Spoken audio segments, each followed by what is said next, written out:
장동혁 대표를 위원장으로 한 부동산 정책 정상화 특별위원회를 발족했습니다. 국민의힘 장동혁 대표의 주택 6채 보유 논란이 커지고 있습니다. 불과 닷새 전 부동산 정상화 특위위원장이 된 장동혁. 그런데 집 6채에 토지 12억 원까지 지금 우리를 우롱하나요? 구독과 좋아요와 함께 장동혁의 부동산을 파헤쳐 보겠습니다. 국회 공보에 나온 국민의힘 장동혁 대표의 주택은 6채입니다. 본인 명의 서울 구로구 아파트와 충남 보령 단독주택에 아내 명의로 4채가 더 있고 12억 원 상당의 땅도 보유 중입니다. 논란이 되자 장 대표는 모두 실거주용이고 총 가액은 8억 5천만 원이라고 해명했는데 더불어민주당은 그 8억 5천만 원이 실거래 가격인지 공시 가격인지 따져 물었습니다. 만약에 공시 가격으로 말씀하셨다면 치명적인 도덕적 문제에 봉착하게 될 것이다. 민주당 김병기 원내대표의 30억대 잠실 아파트와 이상경 전 국토 1차관의 30억대 판교 아파트는 실거래 가격으로 공세를 펴놓고 정작 자신의 논란에 대해선 실거래가의 50에서 70% 수준인 공시가격으로 해명하는 게 맞지 않다는 겁니다. 이에 대해 장 대표는 즉각 이렇게 답했습니다. 제가 실제로 거래했던 가격과 공시지가 중에서 실거래가가 높다면 실거래가로 신고하게 되어 있습니다. 헛발질을 하고 있는 것 같습니다. 실거래 가격이란 답변처럼 읽히는데 장 대표 측은 공직자 재산 신고 기준을 설명한 것이라면서도 명확한 답변은 하지 않았습니다. 대통령실 관계자는 장 대표의 실거주용 주장에 대해 국민을 우습게 보는 해명이라며 부동산 6채가 실거주용이면 머리 따로 발 따로 사는 것이냐고 직격했습니다. 그러면서 치부를 감추기 위한 아무 말 대잔치라며 야당 대표부터 투기 자산을 정리하고 반성하는 모습을 보여야 국민이 그 진정성을 믿어줄 것이라고 비판했습니다. 더불어민주당 전용기 의원도 오늘 SNS에 글을 올려 장 대표를 향해 서울, 경기, 충남, 경남 등 전국 곳곳에 부동산을 차곡차곡 모아놓고도 대부분 실거주라고 주장하는 건 국민을 능멸하는 수준이라고 지적했습니다. 전 의원은 더구나 충남과 경남에만 12억 원에 달하는 토지까지 보유하고 있는 걸 보니 실거주가 아니라 부루마블이라는 말이 더 정확할지도 모른다며 해명이 아니라 대국민 조롱으로 들릴 뿐이라고 말했습니다.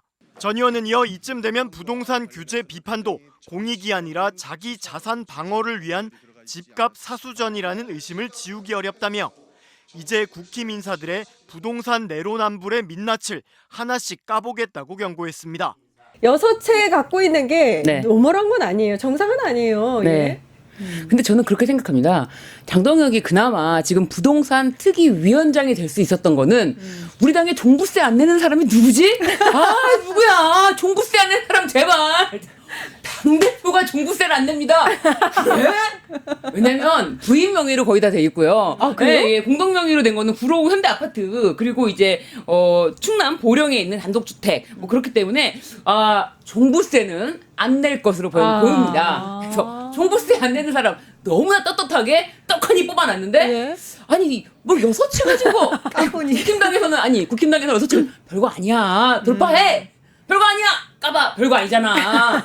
국힘당의 분위기는 이렇다. 정말 네, 제가 저는 그렇습니까? 그렇게 봅니다. 국힘당에서는 뭐 이거는 진짜 별거 아니다라고 생각할 것이 너무나 명백하고 그 종부세 안 내는 게 어디냐며. 예. 그렇게 너무 대수롭지 않게 생각할 거다라고 생각이 듭니다. 구름다리님이 6채에 8억 5천이면 내가 살게 그러셨는데 이 8억 5천이 진짜 맞는 거예요 시세? 그럼 저도 대충 너무 궁금해가지고 구로구에 암만 아파트가 싸도 그정 30평형대라고 하더라고요. 예. 그래서 대충 검색을 구로구에 어느 아파트인지 몰라서 동마다 현대 아파트인데 동이 한 3개 정도 있고 네. 아파트가 3개 정도 단지가 있더라고요. 예. 그래서 다 눌러봤는데 대충 때려도 6억 5천에서 7억은 넘어가겠더라고요. 3개월 평균 실거래 7억 3천 2백 정도 나오네요. 네, 그런 그 한 채만 해도. 네네네. 그러면 이거를 뭐 지방에 아무리 비동산 가격이 싸다고 해도 네. 8억 5천은 공시지가 가격일 것 같아요. 아무리 생각해도. 예. 네, 그렇죠. 안양시 그 호계동 아파트 거기도 이제 좀 검색을 해보니까 3개월 평균 실거래가 9억이 넘더라고요. 예. 네, 9억 8천. 네, 그 30평대로 검색해봤어요. 8억 5천은 아니네 네. 확실하게. 근데 뭐 어쨌거나 제가 봤을 때는 그럼에도 불구하고 지금 장동혁 대표는 부동산 특위 국민의힘에서 다른 사람 맡길 사람이 없어요. 어차피 왜냐 아니 진짜 어느 정도 나이 있는 사람 예. 중에는 종부세 안 내는 사람이 없을 거다 그런 생각이 들어요. 사실 제가 봤을 때는 민주당 국회의원이나 뭐 민주당 패널이든 누구든 종부세 실체를 아는 사람이 드물 거라고 생각합니다. 뭐 유니콘 같은 것이냐. 그렇죠. 과연 종부세라는 말은 있지만 내는 사람은 그러면은요. 누구냐. 그거 실체는 있는 것이냐. 이렇게 생각할 확률이 굉장히 높다. 저도 예, 항상 공부를 해야 알거든요. 저번에 윤석열 정부 때 상한가를 얼마로 높여주고 막 이런 문재인 정부 때도 그랬었죠. 그런 예, 일이 예. 있었는데 제가 대상자가 아니고 전 집도 없고 이러니까 네. 도대체 그게 얼마일까? 아파트는 얼마일까? 저희 강북은 또 시세도 싸거든요. 예. 얼마일까? 공시지가 9억. 네네네. 그리고 그렇군요. 최근에 보니까 국힘 부동산 특히 절반이 이미 뭐 알뜰한 한 채씩 다 부동산 뭐 송파나 용산이나 강남에 다 들고 계시다고 아하. 말씀대로 정말로 그렇다면 공시지가 9억이 넘기 때문에 네, 그렇죠. 그게 이제 12억도 넘을 거예요. 공시지가로 해도 그렇기 때문에 그런 분들은 종부세 대상이 됩니다. 예. 네네. 물마담 할 만한 사람이 장 대표님밖에 장동혁밖에 없었을 없다. 것 같아요. 근데 장동혁 대표가 이게 본인의 요 논란에 대해서 네. 처음으로 내뱉은 발언이 네. 정말 기가 막혔던 게 실거주용이라고 했던 게 그렇죠. 그러니까 이게 머리 따로 발 따로 사느냐 그렇죠. 대통령실에서 나왔고 저는 오늘 요일별로 거주하는 것이 다르냐 이렇게 물어봤는데 어떻게 6채가 실거주용이에요? 아니 뭐 전체가. 연애만 하면 결혼하는 사람처럼 어디에 가기만 하면 집을 사나 봐요. 그러니까 너무 부러워요. 부럽다. 현금이 그렇게 많다니. 저도 그 점에 저는 주목했습니다. 국회 앞에 하나 사야지. 뭐 이런 거 있잖아요. 거기나 집 필요하니까 사야지. 뭐 이러잖아요. 오피스텔 얼마 안 하니까 사야지. 아니, 2억밖에 안 해. 하나 사야지. 투자는 아니었을 수도 있어요. 그냥 뭐 사야지. 뭘 번거롭게 대출을 하고 그래. 그냥 사야지. 뭐 이랬을 예. 수도 있죠. 너무 예. 부럽더라고. 그냥 필요하면 산다. 네. 필요하면 사고 본다.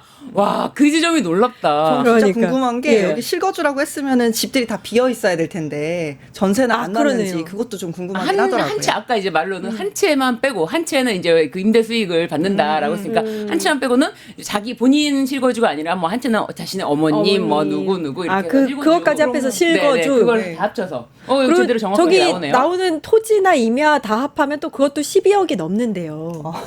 아니 그러니까요. 아니 뭐 지금 이렇게 땅이 부동산 부자예요. 지금 제가 이제 장동혁 대표는 그 종부세를 안 내겠다라고 했던 말씀을 드렸던 근거가 이게 장동혁 대표 본인이 직접 소유하고 있는 거는 구로 아파트랑 그다음에 충남 보령만이에요. 근데 예, 나머지 예. 다 부인이거든요. 합산 아닌가요, 종부세? 아니 이 부부 합산으로 이 과세 깎이는 건 있는데 내 소유 자체로 9억이 안 넘으면 안 낼 수 있죠. 예.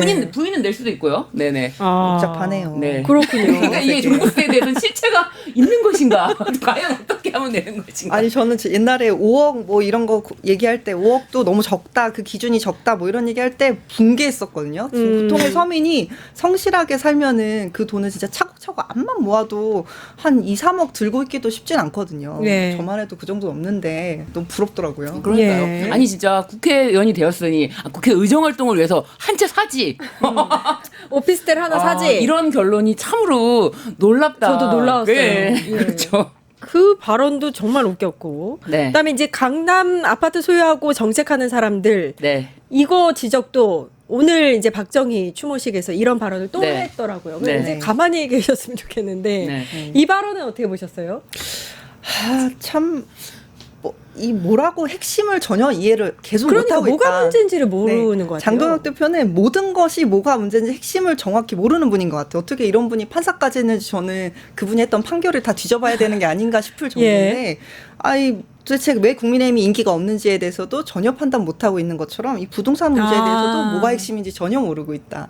그런 생각이 들더라고요. 그렇군요. 다주택을 가지고 그 정책을 여러 개로 임대 수익을 하거나 여러 이제 투자를 하고 부동산을 투기 용도로 사용하는 것에 대해서 우리가 시장을 진화시키기 위해서 부동산 정책을 하고 있는 예. 것인데 강남에 나 집 없고 그냥 집이 싸니까 괜찮아요라는 건 좀 핵심에서 벗어난 얘기죠. 벗어났죠. 그리고 무엇보다 민주당 의원들 전수조사 해봤자 강남에 아파트 있는 사람 누가 있습니까? 제가 봤을 때는 거의 없다. 근데 예. 그나마 정말 아니 무슨 김병기 의원이 장미 아파트 그 옛날에 그거를 그렇죠. 이제 소유를 예. 됐던 거 이런 거 문제 삼고 이재명 대표 분당 아니 이재명 대통령은 성남 시장이었습니다. 그리고 성남에서 변호사 하던 사람이에요. 예. 그 옛날에 그 성남에 있는 분당에 있는 아파트를 소유하는 것 이거 가지고 강남 아파트 소유하고 정책하는 사람들 이렇게 싸잡아서 예. 막 이야기를 한다는 게 그냥 말을 만들어낸다. 아. 저는 만들어낸다고 봐. 이걸 어떤 팩트에 근거하지 않는 전형적인 국힘식의 어떤 발언이다. 아, 전형적인. 팩트 근거 필요 없어요, 이 사람들은. 이게 지겹습니다, 진짜. 자기들께로 언제나 화살이 돌아올 수밖에 없잖아요. 네. 이 얘기를 하면 본인의 그 국힘에 있는 그 강남에 집 있는 그 많은 분들 어떡할 거예요. 네. 송원석 원내대표가 강남에 집이 있는데 네. 50억 원이 넘는데요. 그러니까요. 지금 저희가 이렇게 정리한 게 또 네네. 있네요. 정말. 국힘 부동산 투기 절반이 강남과 용산 소유주다. 그러니까요. 예. 그래서 아마 진짜 장동혁 대표가 난 구로야. 야, 당첨.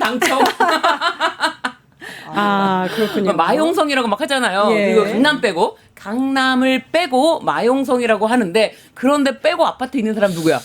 대표님이네요. 대표님밖에 없습니다. 서민이다, 서민 이러면서. 서민이다. 그 안에서 서민일 수도 있겠네요. 국민의힘을 살려줄 유일한 사람이 장동혁 대표, 6채 소유하고 있는 장동혁 대표다. 이 점이 좀 놀랍고요. 아시네. 예. 네, 이 강남 아파트 소유하고 정책하는 사람들 이거는 전혀 팩트에 기반하지 않고 그렇죠. 왜곡된 발언, 예. 항상 하는 국민의힘식 발언이다. 아하.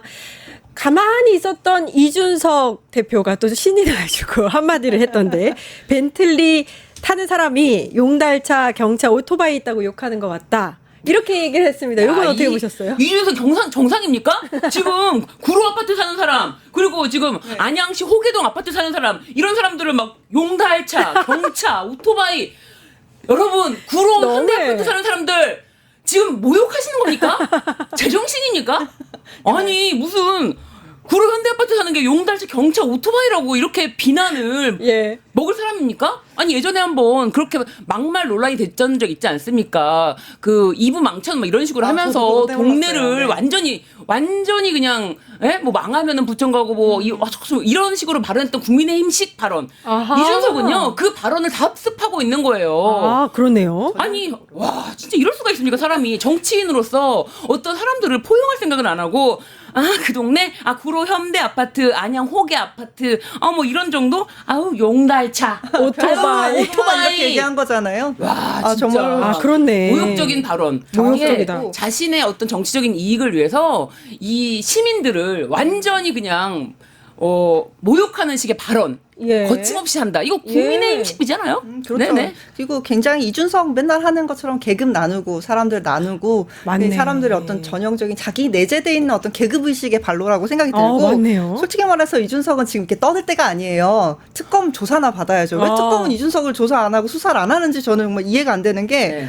지금 이준석한테 지금 명태균 씨가 난리가 났잖아요. 그럼 예. 본인은 수사 대비나 받지 어디서 입을 엮고 손가락 얹습니까? 그냥 조용히 있었으면 좋겠어요. 그래서 이 발언이 나오자 또 무슨 얘기가 나오냐면 이거 국힘으로 다시 돌아가고 싶어서 러브콜 보내는 게 아니냐 이런 얘기도 나왔거든요. 아니 언제나 기회를 보고 있기 때문에 네네. 아니 뭐 거의 같은 당이라고 봅니다 저는 솔직히. 네. 개혁신당하고 네, 언제나 그리고. 같은 당이라는 색깔을 갖고 있고 예. 초록은 동색이고 이 말하는 걸 보세요. 이거를 완전히 누구를 모욕하는 게 중요한 게 아니에요. 민주당이 예. 이런 말로 인해서 조금이나마 타격을 받는다면 자신은 뭐 시민이고 뭐시고 간에 다 버릴 수 있는 이런 식의 발언이 정치인 입에서 나온다는 게 가장 티납니까? 예.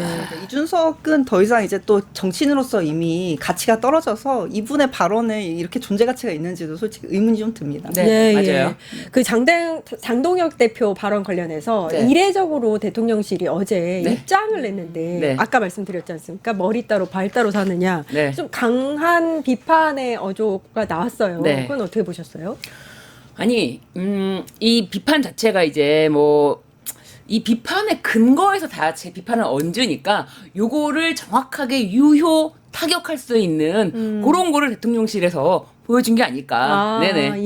예. 다 실거주용이다. 그러면은 실거주라는 건요, 기본적으로 본인의 거주를 기준으로 하는 거예요. 맞습니다. 예. 내가 소유하고 있는데 내 가족이 살기 때문에 다 실거주용이다. 이런 식의 변명이 안 되거든요. 예. 근데 지금 본인의 몸은 하나인데 집을 6채나 갖고 있는 게 지금 다 본인의 설명을 하면서도 모두 실거주용이다? 말이 안 되는 거죠. 말할 때도 동공이 막 지진되더라고요. 네. 본인도 이게 되게 전형적인 법기술자용 국힘식 표현이에요. 예를 들면 한강버스가 민간회사입니다라고 얘기하는 오세훈식 표현처럼 법적으로 내가 거기에 실거주용이라는 표현으로 뭔가 그 상황을 버무리고 물타기를 하는 거죠. 그런 거에 대해서 이제 대통령실도 공식적인 입장은 아니고 관계자 발로 이 발언이 나오긴 했습니다만은 그 실거주가 얼마나 우스운 법기술적 표현인지를 짚어준 거죠. 정확하게. 그러면 그럴수록 본인 무덤을 파고 있는 듯한 그런 형국인데 장동혁 대표에 대해서 민주당의 김준여 의원이 서민 코스프레 좀 그만해라. 전세 사는 중인데 장동혁은 아파트 내 채와 좀 바꾸자. 이런 발언도 했습니다. 그러니까 사실 이게 꼬리에 꼬리를 물어서 논란만 점점 더 가중되고 있다. 장동혁 자기 무덤 파고 있다. 이렇게 보면 될 것 같아요. 그렇죠.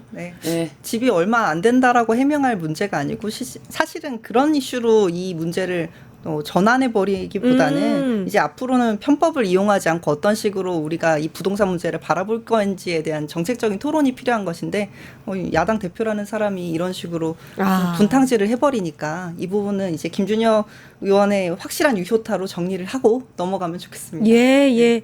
사실 이제 1호 부동산 정책이 나온 이후에 국민의힘이 진짜 아까 이제 우리 대변인님은 저주라고 표현을 하셨는데 정말 그 발목 잡기의 수준이라고 할 수 있을 정도로 계속 비판만 늘어났거든요. 발목 잘 봐서 잡히면 성공이니까 좋죠. 그리고 이제 부동산 정책에 대해서는 집값이 잡혀도 그리고 집값이 올라도 어쨌든 간에 여당은 욕을 먹도록 이게 설계가 되어 있어요. 사실상 그게 자유로운 거는 보수 정권에서는요. 집값이 오르는 경우에 별로 욕도 안 먹어요. 별로 욕도 안 먹어요. 그리고 대출을 막 와구와구 늘려주거든요. 누구든 사고 싶으면 대출을 다 받아서 사라. 거의 무책임한 이런 정치 때문에 뭐 집값이 오르는 거에 대해서 아무도 욕을 먹지 않는데 사실 민주정부에서는 집값을 어느 정도 공급이라든지 집으로 자꾸 투자를 한다 이런 생각을 좀 버려라. 부동산은 더 이상 투자의 대상이 아니다. 사실상 투자라는 거는 정상적으로 산업이 발전할 수 있는 구조로 돌리는 것이 투자다.